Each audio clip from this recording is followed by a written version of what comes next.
Gloria a Dios, Dios les bendiga, hermanos. Hay una palabra que quiero compartir con ustedes que se encuentra en la carta de Pablo a los Efesios. En el capítulo 1, verso número 1, dice así: Pablo, apóstol de Jesucristo por la voluntad de Dios, a los creyentes y fieles en Cristo Jesús que están en Éfeso.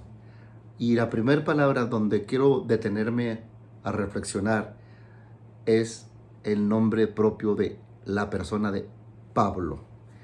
En esta palabra Dios tiene para nosotros algunas cosas que quiere que nosotros tomamos en cuenta. Como por ejemplo, bien pudo haber mencionado el nombre de Esteban, de Juan, de Natanael, de Felipe, de Judas, de cualquier otra persona que llevara otro nombre diferente.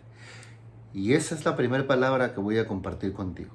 El hecho de que la escritura mencione el nombre específico de una persona como Pablo me hace a mí entender que hay una elección divina y que no es nada más que salen y surgen ministerios por la voluntad del hombre, sino que Dios es el que llama, aunque también haya hombres que se hayan llamado por su propia voluntad. Y el nombre de Pablo me invita a detenerme para que yo me dé cuenta de que mi nombre estaba en el corazón de Dios antes de que yo estuviera en una iglesia pastoreando. El nombre que tú llevas hoy como pastor, como evangelista, como maestro, como apóstol, como profeta, ya estaba en el corazón de Dios antes de que tú estuvieras funcionando en ese ministerio.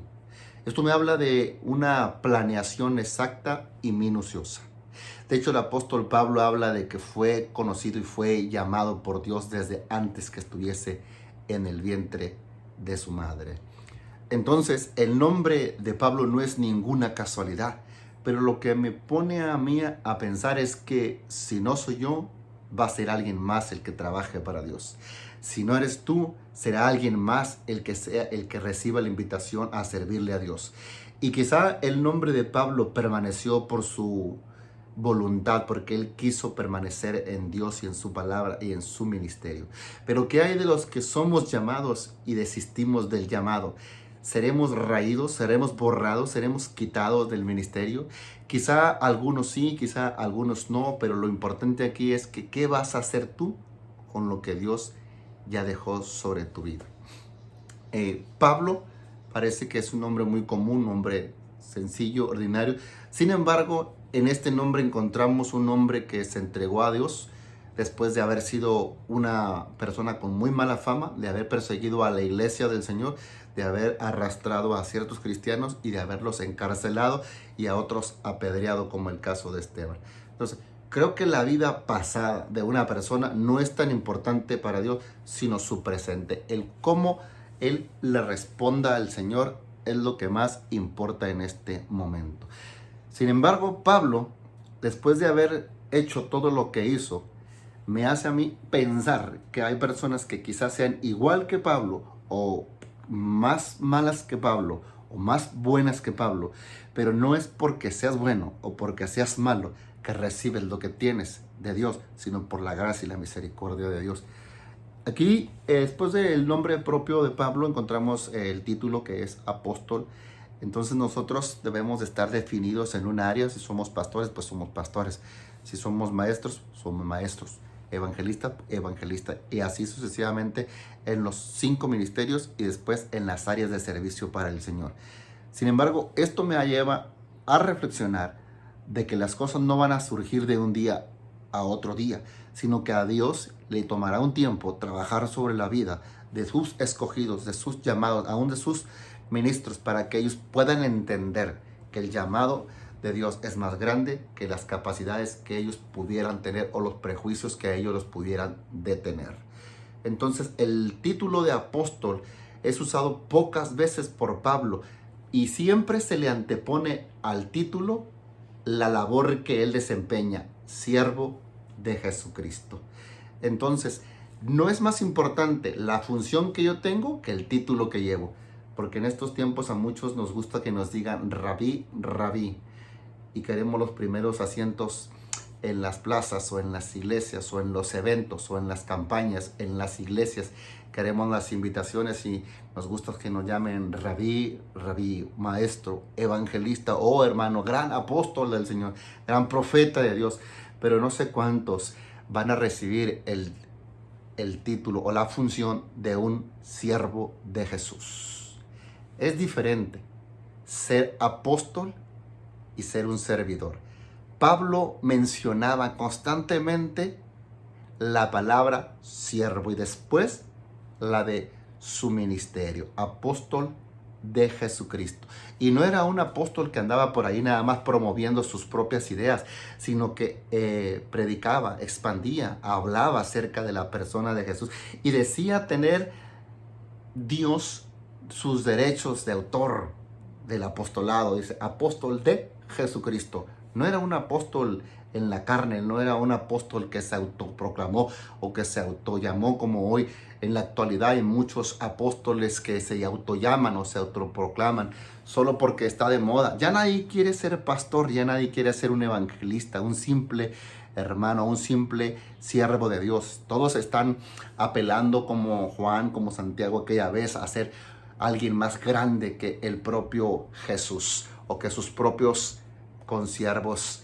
En aquel tiempo los 12 andaban reunidos y eran discípulos del Señor, pero un día el orgullo se les puso por ahí en sus mentes, en su corazón, y le preguntaron al Señor, ¿quién de todos nosotros es el más grande? Y ya saben ustedes el ejemplo que les pone. Jesús compara a un niño con el apóstol más grande y dice que será el más grande el que sirva y el que tenga el corazón como ese niño.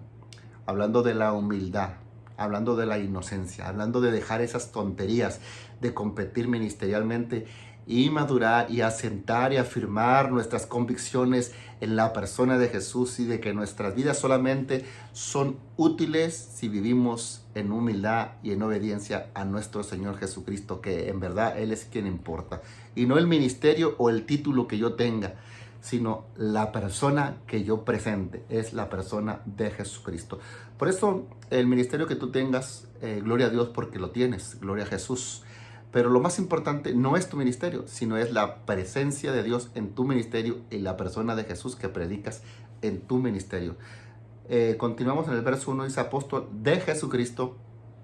Y aquí esa adhesión o esa palabra de, que está hablando de una propiedad, de un sentido de pertenencia, me hace a mí pensar que en los primeros días del cristianismo, cuando el Señor no se manifiesta a nosotros, todos pertenecemos a su amor, a su bondad, pero conforme van pasando los días, yo no sé si sigamos perteneciendo al Señor o si ahora en el paso del tiempo, en el transcurso de los años, de muchas predicaciones, de pastorear, de salir, de evangelizar, de viajar y de ganar gente para Cristo y de que el Señor se moviera en nuestras vidas, nosotros seguimos perteneciéndoles a Dios. A lo mejor ya pertenecemos a la fama, a lo mejor ya muchos se van por el dinero, a lo mejor se van por la comodidad, por las amistades, por los viajes, por los hoteles, por las campañas. Y quizás si les quitan todo eso, dejan de ser los siervos de Jesucristo para ser siervos de su propia voluntad. Hay gente que se preocupa más por predicar bien que por predicar el bien. Gloria al nombre de Jesús. Ahora, Pablo no estaba ahí porque él quería. Él en el verso número aclara de que él está ahí porque es la voluntad de Dios. Dice, por la voluntad de Dios. Ya mencionó al Hijo y ahora está en acción con el Padre. Por la voluntad de Dios. Yo creo que aquí siempre es bueno tratar de confirmar lo que nosotros decimos que somos, pero no con nuestras palabras, porque yo puedo decir que soy un predicador o que soy un evangelista, pero falta que Dios testifique de que realmente lo sea yo o que lo seamos nosotros que llevamos el evangelio. No nada más en los ministerios, en las iglesias hay muchas personas que dicen ser cristianos y realmente no lo son. Por alguna u otra razón, algo está pasando que no hay esa evidencia del tal cristianismo que decimos tener. Así que Pablo dijo, yo no soy llamado nada más no tengo un llamado al apostolado, sino tengo un llamado confirmado al apostolado. Que mi sello o mi confirmación Después de que yo la dije, Dios la secunda. ¿Cómo? Con las personas que se han salvado, con las iglesias que se han plantado, con toda la obra que el Señor le permitió a Pablo ganar, con la presencia de Pablo ante reyes, ante gobernantes. Se cumplía la palabra profética que le decían a Pablo desde un principio, que le sería bueno padecer por causa del nombre de Cristo y ser útil, un instrumento útil en las manos del Señor para predicarle a reyes, a sacerdotes y a los gentiles. Gloria a Dios. Entonces, tu ministerio tiene que tener un enfoque particular. Sé que todos hablamos del amor y del perdón de Jesús, pero tenemos que tener un enfoque aparte de definirnos en los ministerios de los 5 que hay: apóstol, profeta, pastor, maestro o evangelista. Uno es el tuyo.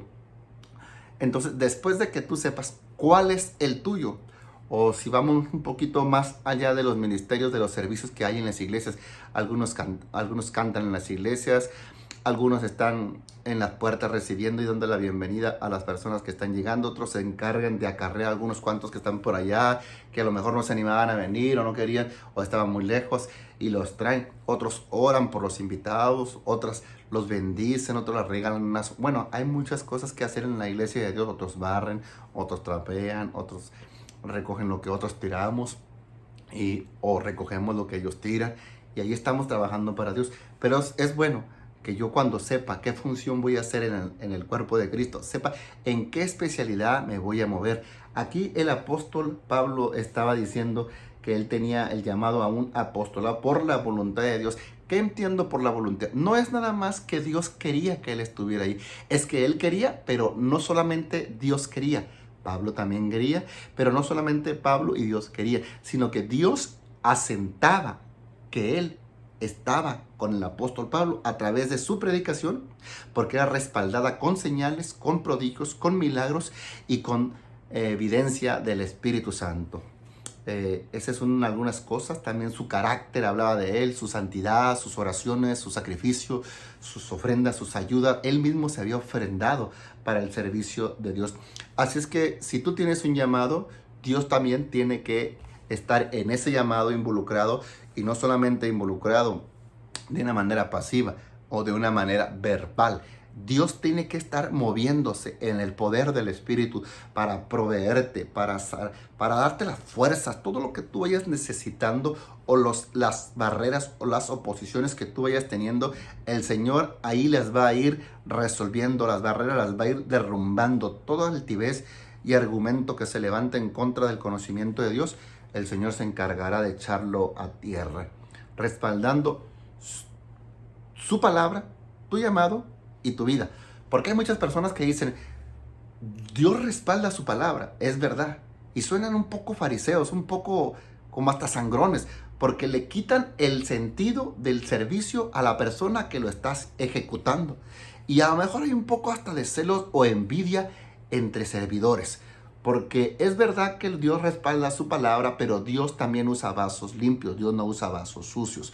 Entonces, si alguno se santifica y se aparta del mal y se consagra a Dios, creo que merece también el reconocimiento y el respeto. Ya que un día llegaron unas personas a decirle a Pedro, al resto de los apóstoles en el libro de los Hechos, los primeros capítulos, que había un problema en la distribución de la comida diaria con las viudas. Entonces Pedro les dijo, yo no puedo estar participando en ese lugar, pero busquen entre vosotros algunas personas que sean llenos del Espíritu Santo y que sirvan a las mesas. Pero yo me voy a ocupar de la oración, el ayuno y de ministrar la palabra de Dios. Palabras del apóstol Pedro. Entonces, ¿qué quiero decir con esto? Lo que yo quiero decir es que hay que reconocer al que trabaja para el Señor. Hay que saber valorar, hay que saber apreciar, darle la gloria a Dios, pero al César lo que es del César. Todos los ministros tienen un mérito porque ellos están sacrificando sus vidas, su tiempo, y muchas veces dejaron casas, parientes, amigos, esposas, hijos, etc. Uno nunca sabe lo que hay detrás de un ministerio, pero sí debemos encargarnos de orar por ellos y apoyarlos. No esté nada más con la tijera ahí cortando usted lo que usted crea que es conveniente. No, usted no sabe lo que ha pasado a esa persona. Yo creo que él merece respeto por el simple hecho de no estar sentado ahí en una iglesia como un miembro más, sino que se levantó y se despojó de todo lo que tenía, tipo Jesús. Obviamente distinto en su carnalidad, en su humanidad pecadora de nosotros, dejamos cosas para el servicio de Dios. Yo creo que eso se tiene que respetar, eso tiene que llegar a un entendimiento concienzudo, donde las personas sepan entender que el que es pastor, apóstol o un predicador necesita que la iglesia le respete.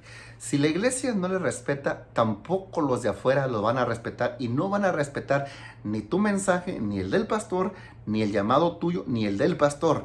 Si no te pones de acuerdo tú en respetar a los que están dentro, ¿cómo se comportarán los que están fuera? Gloria en nombre de Jesús. Entonces, este verso nos habla mucho a conciencia de un ministerio que no tiene que presentar ninguna defensa si su congregación lo apoyara, lo atendiera. Dijo Pablo, lo alabara. Y no es que lo estén alabando o adorando, no, sino que le alabe en cuanto a su labor, a su función que está haciendo. Bien hecho, pastor. Todos necesitamos una palmada en la espalda, una palabra de aliento que nos dé fortaleza, que sepa que no estamos solos con el Señor, que también hay gente como nosotros que les sirve al Señor en otra área. Entonces, la voluntad de Dios es esa: amémonos los unos a los otros, no comámonos los unos a los otros. Amémonos los unos a los otros, no es mordámonos unos a otros. Muchas veces el daño en la iglesia no viene de afuera, no viene de los demonios ni de Satanás, viene de nosotros mismos, viene de nuestros malos sentimientos, de nuestros malos pensamientos y malas acciones. Así es que, ojo aquí, la voluntad de Dios es que nosotros caminemos conforme a la palabra, y para eso están los pastores. Hay algo que estoy recordando en este momento. Muchas de las veces en las congregaciones se levantan cierto grupo de hermanitos o hermanas por ahí que ellos pretenden conocer más que el pastor, si ni siquiera han tomado la libertad de servirle a Dios. Y esto es algo que en realidad pasa constantemente. Se levanta un hermano que tiene un oficio de carpintería, de albañilería, de fontanería, a lo mejor es doctor de profesión, a lo mejor es psicólogo, pero no tiene nada que ver a qué se dedique, sino lo que haga para el reino de Dios. El pastorado lleva por su preparación algunos 6, 7 años en su preparación teológica solamente. Imagine usted toda la experiencia que traen también los ministros para que llegue una hermana o un hermano de entre nosotros mismos y se pare y empiece a retar al pastor o a oponerse a lo que el pastor está indicando. Así pasa en muchas congregaciones. ¿No les parece que el pastor está acertado, que está siendo dirigido por el Espíritu Santo? ¿Creen que lo hace de una manera equivocada o hasta en la carne? Y yo creo que esas personas tenemos que, si yo soy una de ellas, tengo que aprender a guardar silencio y tengo que aprender a aportar mi granito de arena orando por la persona y obedecer. Hay cosas que al hombre le parecen rectas, a los hombres que están ahí sentados, pero para su fin es camino de muerte. Entonces, el pastor es la persona que Dios escogió entre todos los que están en una congregación, entre usted y todos sus amigos. Dios lo escogió al que está acá, de este lado, al que está predicando, al que está enseñando. Usted, gracias a Dios, tiene su trabajo, es doctor, es licenciado, es maestro, albañil, carpintero, fontanero, lo que sea, pero esa es su función allá con su casa. En la iglesia, las personas vienen a que se les enseñe, no vienen a enseñar. Para eso, Dios preparó a sus ministros, para eso Dios los metió a los seminarios, a la licenciatura, a las maestrías, a los doctorados, en su teología, en su palabra. Hay otros estudios bíblicos también que no tienen que ser teológicos, que también son muy interesantes, por si hay algunos que no les parece lo teológico. Pero sin embargo, lo que yo estoy diciendo es que es una falta de respeto que una persona se levante del medio de la congregación a querer enseñarle a su pastor. Es como si yo ahorita voy con el alcalde de mi municipio y me siento en su silla pretendiendo ser el alcalde cuando yo sé que soy un ciudadano y no el alcalde. La gente no votó por mí. En las elecciones yo no gané. Ganó el que está allí atrás de la silla. En la iglesia es igual. El que va a dirigir la congregación es el pastor, no la congregación.